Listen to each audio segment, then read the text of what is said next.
building a comprehensive fundraising program. I'm Bill Stanczykiewicz. This is the first day from the fundraising school, and I'm delighted to be joined today by two of our faculty members from the fundraising school, Paula Jenkins, who raises money for Indiana University through the IU Foundation, and Jerry Pat Gabbert, who's an administrator and fundraiser at a regional campus within the Indiana University system. And Paula, Jerry, Pat, thanks so much for being with us on the Fundraising Schools podcast. Thank you. It's a pleasure to be here today.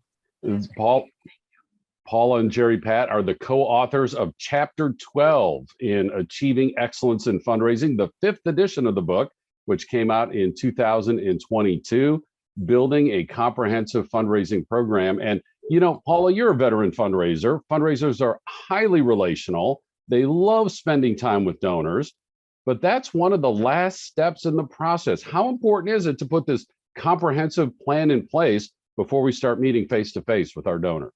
Well, Bill, I'm a practitioner, but I'm a fundamentalist too. So I really believe strongly in the planning. You know, we all know that saying, prior planning prevents poor performance.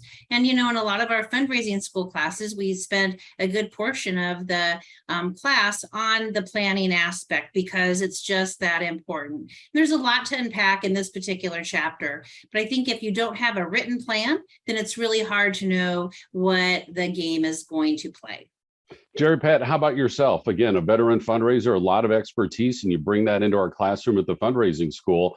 Again, our fundraisers, they love to be with the people. They love to be with those foundation program officers and those individual donors.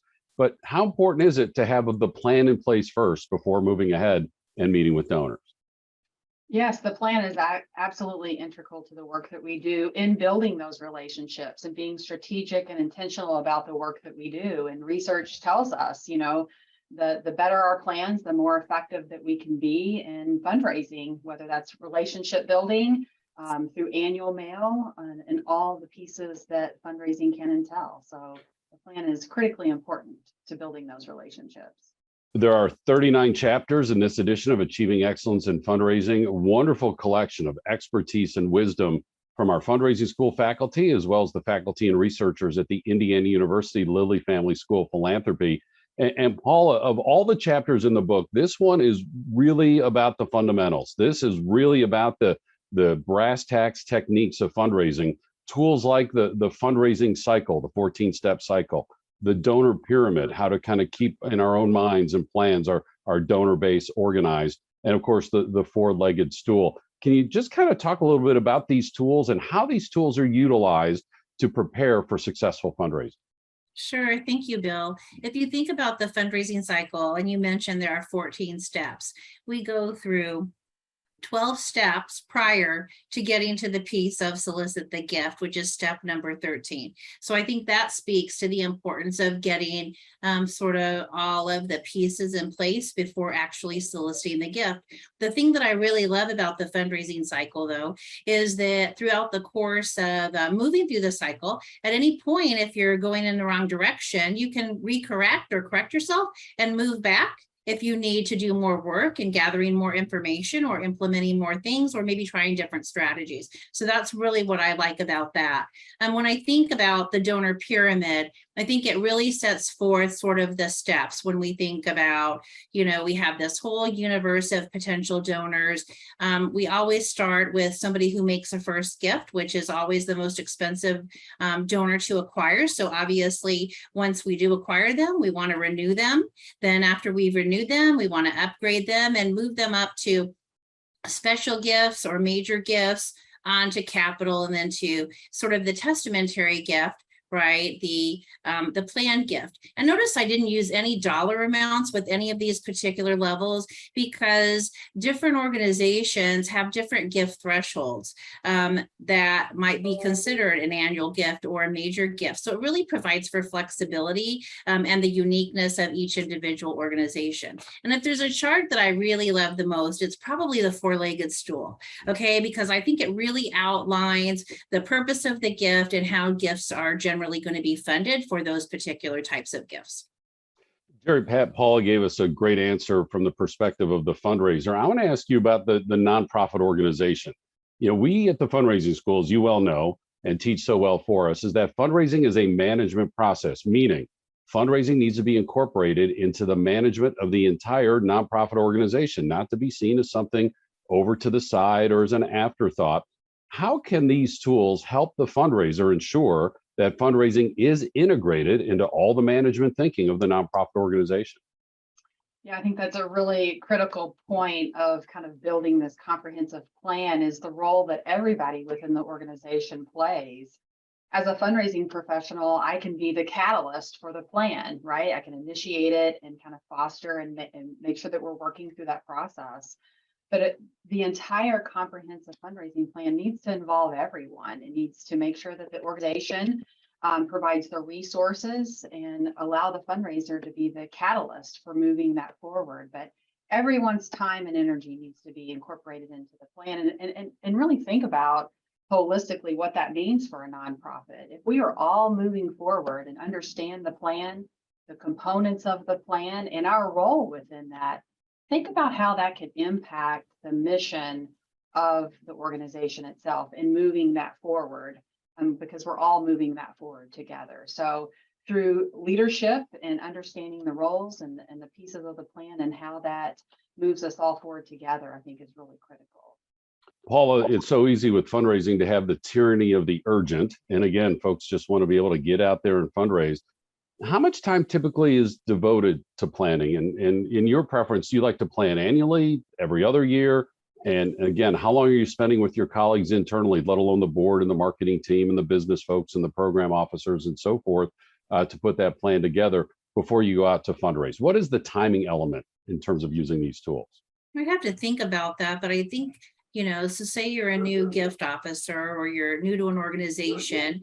I think that, as part of the 30, 60, 90-day plan that you might propose, that's when you're really developing the plan that then you're going to vet with key stakeholders to get input back. And I hate to use a sports analogy, but I will. Fundraising is a team sport. Okay. And so often, particularly any size nonprofit, it's easy for the fundraiser to feel like they're the only one that's carrying out the fundraising activity. And as Jerry Pat so eloquently said, she's the conduit, or the fundraiser is the conduit for bringing everybody along on the plan and getting the management pieces and buy-in as a result of that. So I would say, you really should be focusing on this a good, for your first maybe 3 months when you're new to an organization, because part of that is getting out to meet folks internal. Everybody always thinks about the external folks like, oh, I need to get out to the donors.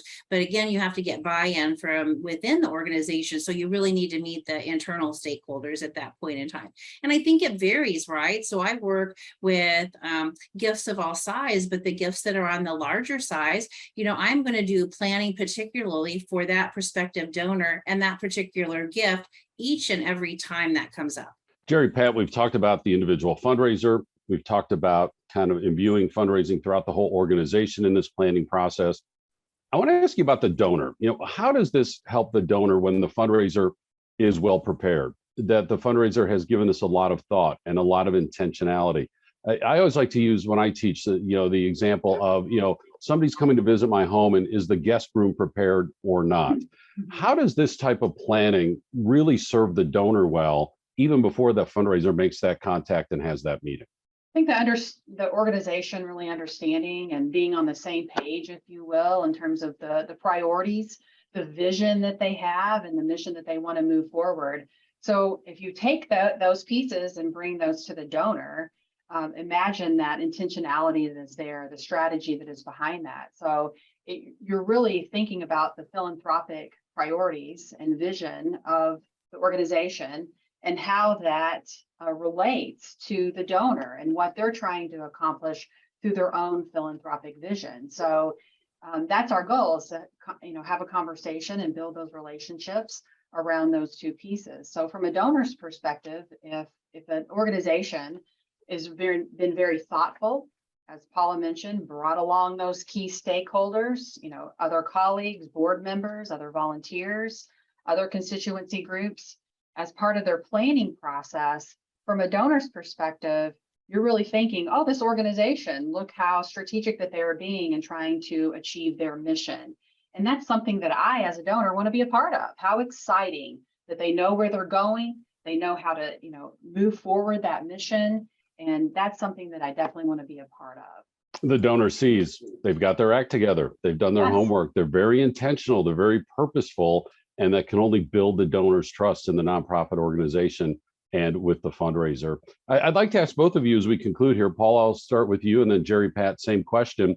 Again, this chapter, a lot of particulars in terms of the fundamentals and the techniques of effective fundraising preparation and effective fundraising practice, through the 14-step fundraising cycle, the donor pyramid, and the four-legged stool. Paula, how would you just conclude your advice for fundraisers as they absorb this information from this chapter? If you don't mind, I want to go back to what Jerry Pat said and thinking about, how well prepared a fundraiser can be and how that helps the organization realize its mission.